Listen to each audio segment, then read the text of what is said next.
प्रस्तुत चलेको चलन टेलिसिरियल केवल तपाईहरूको मनोरञ्जनको लागि मात्र हो। यसमा प्रयोग भएका पात्र तथा घटनाहरू काल्पनिक हुन्। कसैको जीवनसँग मेल खान गएमा संयोग मात्र हुनेछ।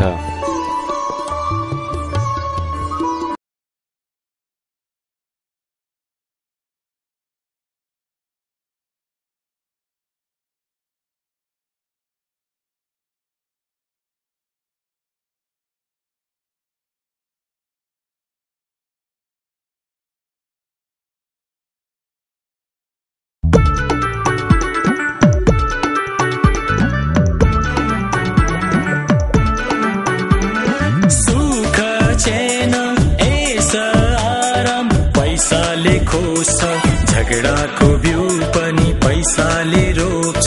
पैसाकै निम्ति मान्छे हदैसम्म झर्छन् डिस्को भट्टीमा पैसा छर्छन्। यस्तै छ यहाँ चलेको चलन, यस्तै छ यहाँ चलेको चलन।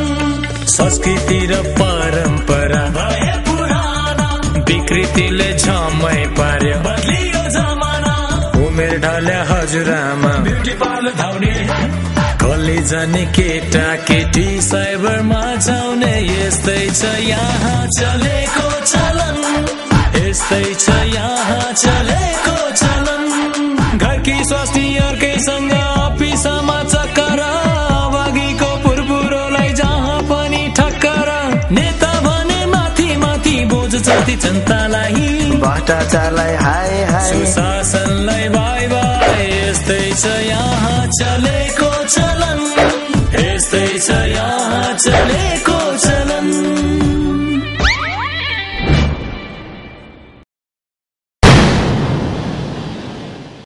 फाटेहरू त त्यो टबरे बाहुनलाई यहाँ बोलाउँछ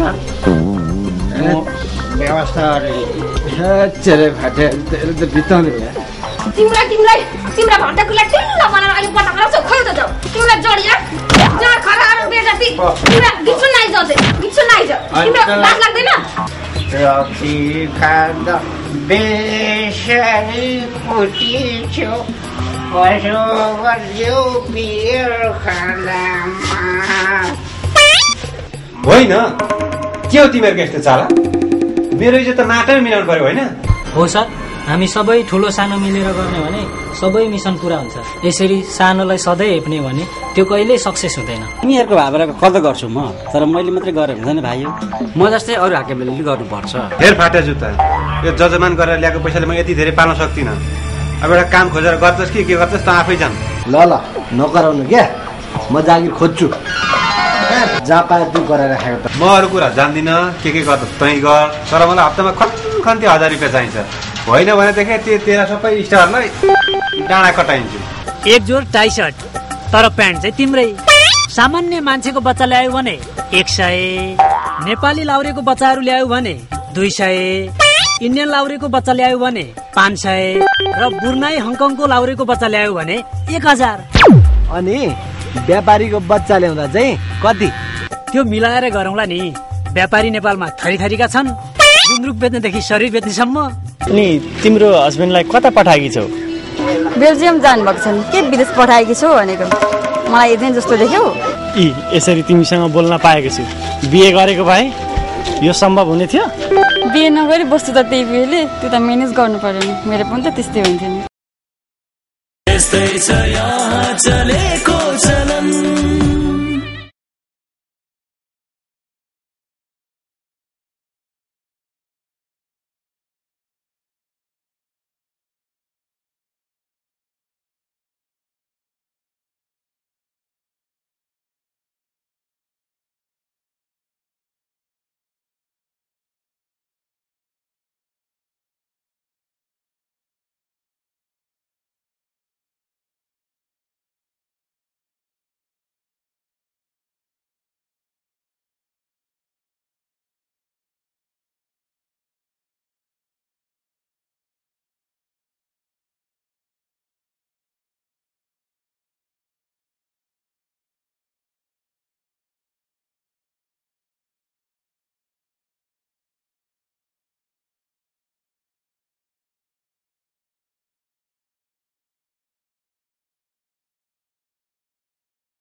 यस्तै छ यहाँ चलेको चलन।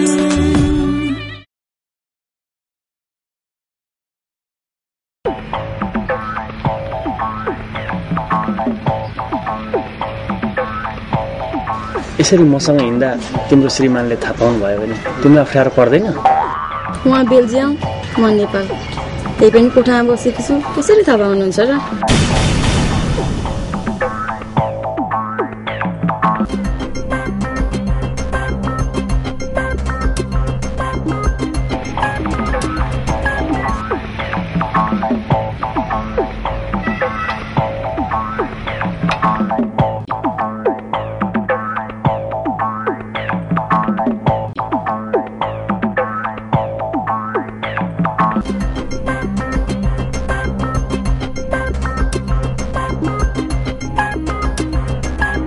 वाह सुषमा, तिमी त उस्तै रहेछौ त।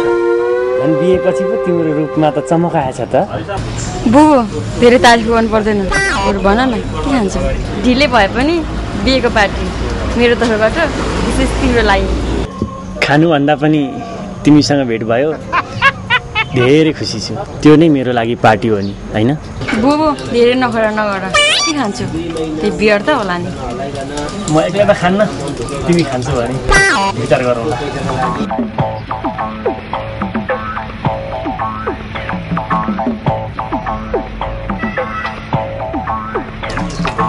ल टेस्ट।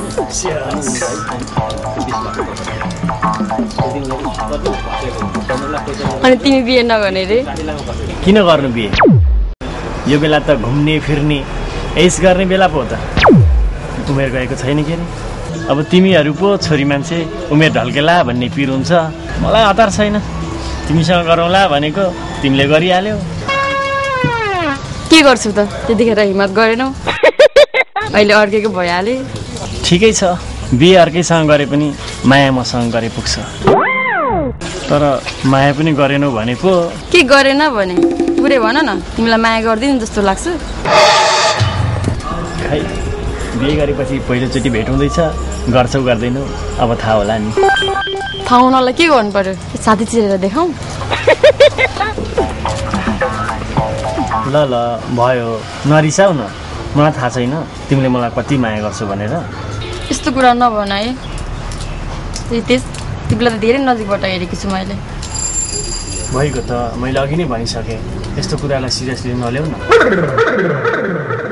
बिहे अर्कोसँग भए पनि तिमी मेरो असल साथी त बन्न सक्छौ नि, एकअर्कालाई हेल्प गर्न सकिन्छ, होइन? गुड बाई, आज मेरो घरमा खाना खाने। मलाई घर लगिदियो, म खाना बनाउँछु अनि हामी दुईजना सँगै खाने हो कि? यसको घरमा को छ नि? छैन भने त ठिकै छ भने के भन्ने? अनि घरमा तिम्रो को छन्? खाना आफैले बनाउनु पर्छ? अरू त हुनु पऱ्यो नि, एक्लै पकाउँछु एक्लै खान्छु। आज चाहिँ तिमी र म पकाउने, तिमी र म खाने, हुँदैन?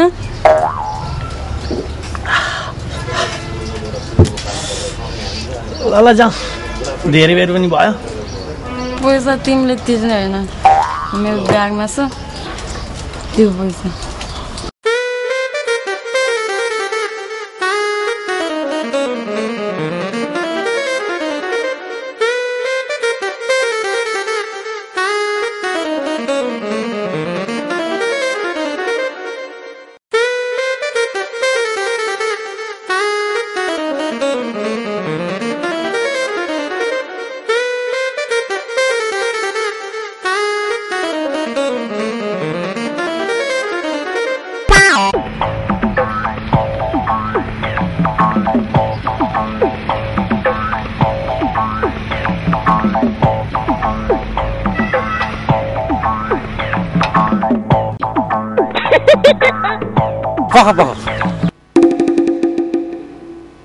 आज कपडा खोल्नु पर्दैन।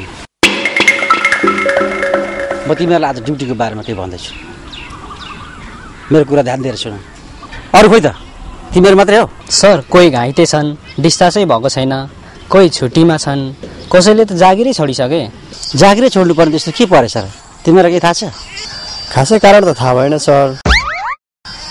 तर जागिरै खाइराख्नु पर्ने कारण पो के छ र? यसो कुरै बुझिनँ मैले। के भन्न खोजेको खुलेर भन्। कुरा खुलेकै छ नि सर। यो सिपाहीको जागिर खाएर के नै पो गर्न सकिन्छ र? भन्नुको मतलब स्यालेरी थोरै छ, पेन्सनको पनि व्यवस्था छैन, काम गराइ खटायो भने यस्तो गराएको जस्तो छ। नेता हाकिम रिसाए हामीलाई नि पेल्छन्, जनता रिसाए ढुङ्गामुढा हामीलाई नि गर्छन्। जस्तै हाम्रो साथी हस्पिटलमा सुतिरहेका छन्। त्यसरी आफूलाई कमजोर बनाउने कुरा नगर केटा हो। हामी देश र जनताको सेवा गर्ने सेवक हौँ। मरे देशको लागि, बाँचे जनताको लागि। कुरा बुझिस्? अनि आज चाहिँ हामीले के गर्नुपर्छ? आज होटलहरूमा छापा मार्ने, मुन्द्रे, जगटे त्यो लामो लामो कपाल पाले केटाहरू सबै ल्याएर खोर्नु थुन। बुझ्यो केटा? छापा पनि कति मार्नु सर? पहिला पनि मारेकै हो नि, समातेर ल्यायो भोलिपल्ट छोड्नु परिहाल्छ। सबै होटलहरू हाम्रै पुरानो साहबहरूकै हुन्छ। जुन होटलमा गयो युनिफर्म सहितको फोटो भएको प्रमाणपत्र झुन्याएको हुन्छ। फोटोले तँलाई के गर्छ र? कि फोटो हेर्दाखेरि तँलाई डराउनु पर्ने बनाएको थियो हाकिमले? कुरा त्यसो होइन सर। युवा युवतीलाई समातेर ल्यायो, सधैँ राख्ने कुरा हुँदैन। होटल साउलाई समातेर ल्यायो, आफ्नै पुरानो सरहरू पर्छन्, छाड्नै पर्यो। नत्र आदेश नमानेको भनेर विभागीय कारबाही हुन्छ। भनाइको मतलब जति पनि होटलहरू छन् सबै हाम्रा पुराना सरहरूका मात्र छन्।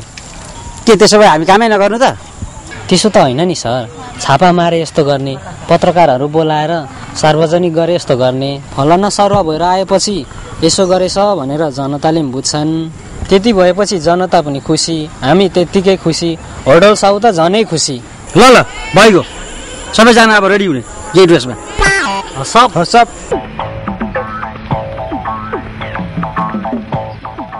यस्तै छ यहाँ चलेको चलन।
यस्तै छ यहाँ चलेको चलन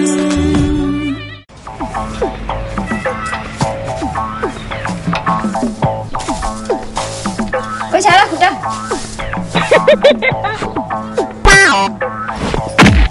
भने के सोचेर बसेको तिमी चाहिँ के अस्ति के चौरनीलाई सम्झी बसेको छ अहिलेसम्म होइन यसलाई के हुँदो रहेछ बिचमा आएर पुक्क बोल्छ हेर बुढा यसरी सधैँभरि लखर लखर घुमेर मात्रै केही काम नखोजिकन बसिरहेर मात्रै हुन्छ पाहाडबाट आएको कति भइसक्यो यहाँ मधेस के नगरौँला भनेर आएको देख्यौ नि यसरी यो अर्काको घर मात्रै बसेर जिन्दगी चल्छ सोच न अलि होइन तँलाई के को चिन्ता हो यो हाम्रो देशमा आफ्नो काम गरेर खाने भन्दा पनि अर्काको कमाई खाने मान्छे ठुलो हुन्छ तैँले खै कुरा बुझ्या यो घरको मान्छेले जहिलेसम्म बगाएर दिन्छ खाइराख्ने बस्ने भइगयो नि चुप लाग हो तिहार अरूको पछि पछि पछि पछि लाग केही काम छैन कहिले मजाले यहाँ आउँदैसम्म रक्सी धोको उतै उसकै फुर्ती बढी छ यस्तै चाला हो भने बस्दिन म तिमीसँग ए अनि त्यसरी मन दुखाउने कुरो नगर्न निर्मा तँलाई आजकल के हुन थालेको छ के हुनु नि सहरमा सबैको यत्रा यत्रा घर छन् सबैको आफ्नो गाडी छन् सरर र बुढाबुढी घुम्न जान्छन् आफ्नो लोग्नेको भने यस्तो हालत छ होइन तँलाई अब मैले के गरी घर गाडी किनिदिउँ त अब यो सहरमा जो चोर छ फटा छ ढाँट छ छल छ त्यस्तोले मात्रै माल कमाउँछ कि म पनि ढाँट्न थालौँ जे गरेर हुन्छ मलाई मतलब छैन चोर कि डाका गर कि जेसुकै गर मलाई मतलब छैन मलाई जसरी हुन्छ कमाएर त्यसरी राख्नु अरू कुरा जान्दिनँ म त्यसो भए मैले पैसा कमाउनु पर्यो होइन त तँलाई म आजैदेखि पैसा कमाएर ल्याइदिन्छु ल त्यो सम्हालेर राख्ने काम चाहिँ तेरो कति सम्हालेर राख्छस् राख्ने म आजैदेखि हिँडेँ हिँडेमा त होइन हिँडिहाल न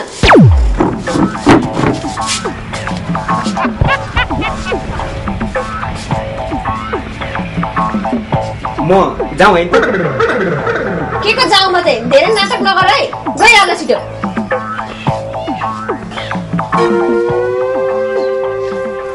होइन नरिसा न लास्टचोटि सम्झाउँ कि भनेर नि अब भन्नु तिमीले मलाई आएको रिसै उठाएको त घरिघरि फर्किँदै आउँदै जिस्किरहन्छ ए हात चाहिँ हालिन हाल न जति लाग्छ मुख सुख चाहिँ लाग्छ है अब यो हात हाल्ने काम चाहिँ नगर्न मान्छेले देख्यो कि होइन गाउँमा पो हिजो थियो नि त यहाँ ठाउँमा त छ नि जानु झोलाले जा नरिसा जा तिम्रो छाला झोला चाहिँ किन चाहियो नि छोड त्यसै बम्किन्छ हेर नि यो पैसा भन्ने चिज पनि कस्तो पैसा छ बुढी छ पैसा छैन बुढी पनि छैन आजकलको बुढीहरू पैसै सामानको ल झोला त्यो भरे फर्केर आउँदा चाहिँ मासु लिएर आउनु नि ल ल ल ल तिमीहरूलाई त्यही त हो नि मिठो मसिनो चाहिने अलिकति कमाएन भने रिस उठो ए नबिर्सी ल्याउनु नि आधी केजी भए पनि हुन्छ ल ल कति गराउँदै रहेछ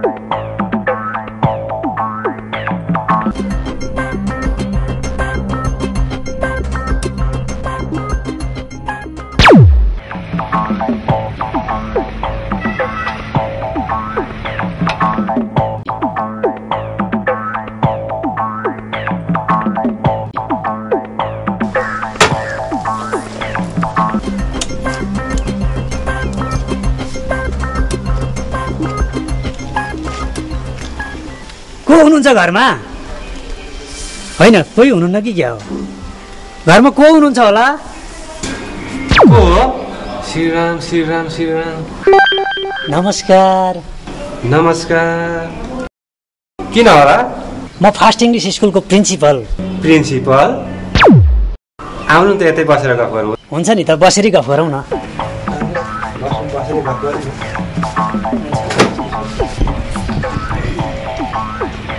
प्रिन्सिपल त भन्नुभयो तर कुरो बुझिएन अब त्यतिखेर पढ्ने बेलामा बनास गएर त्यहीँ आक्रुम बाक्रुम पढ्दै ठिक भयो यो इङ्ग्लिस भनेको कुन गाई खाने भाषा हो थाहा छैन तपाईँले कुरा बुझ्नु भएन जस्तो छ म फास्ट इङ्ग्लिस स्कुलको हेडमास्टर क्या अनि तपाईँका नानीहरू त देख्दिनँ नि कहाँ छन् यो पनि पो बुझिन त मैले त तपाईँका बच्चाहरू सोधेको नि कुन स्कुल पढाउँदै हुनुहुन्छ, कतिमा पढ्दैछन् भनेर। के का लागि थियो कुन्नी सर? मेरो स्कुलमा साह्रै राम्रो पढाइ हुन्छ। पहिलो वर्ष पोसाकको पैसा लाग्दैन, भर्ना शुल्क पनि लाग्दैन। मेरो स्कुलमा अतिरिक्त क्रियाकलापहरू प्रशस्तै हुन्छन्। यो पनि बुझ्नु भएन भने विद्यार्थीहरूलाई खेल्ने, नाच्ने, गाउने यस्ता गतिविधिहरू भइरहन्छन् र फिस भन्नुहुन्छ भने अरू बोर्डिङको भन्दा त आधै कम। अब यो आधा भनेको चाहिँ कति होला सर? त्यो त विद्यार्थी हेरेर हुन्छ। सानो कक्षाको भए 5,000, ठुलो कक्षाको भए 10,000, अनि त्यो जाँच फिस चाहिँ 2,000 मात्रै। हामी बच्चाको पैसा भन्दा पनि पढाइ हेर्छौँ। तपाईँको स्कुल साह्रै मन पर्यो सर, अति राम्रो रहेछ। पण्डितले कुरा बुझ्छ। यसका बच्चा कति छन्? पक्का मेरै हुने भयो। अब चाहिँ आनन्द भयो। तर के गर्नु सर, अहिलेसम्म बच्चा जन्माउने माउ पो छैन, बुढो कान्ने। अनि अघि नै भन्नुपर्छ नि त, बच्चा छैन, बिहानै भएको छैन भनेर। तपाईँले पनि अघि सोध्नुपर्छ नि। आउने बित्तिकै सुरुमा स्कुलको गुनगान गाउन थाल्नुभयो। बिहे भएको छ छैन, कतिजना छोराछोरी छन्, छोरो कतिवटा छन्, छोरी कतिजना छन्, पढ्ने उमेरका छन् कि छैनन्, बुझ्नु पर्दैन? त्यसका बाजे घारामा हातले भनेको त गोलामा पो परेछ। यी बोर्डिङका मास्टरलाई बच्चा चाहिने भने सियो खोजे चाहिँ पो खोज्दै हिँड्छन् त। आफूले चाहिँ अहिलेसम्म एउटा बिहे हुन सकेका छैन, बच्चा अरे कहाँबाट ल्याइदिनु? प्रिन्सिपल त भन्नुभयो।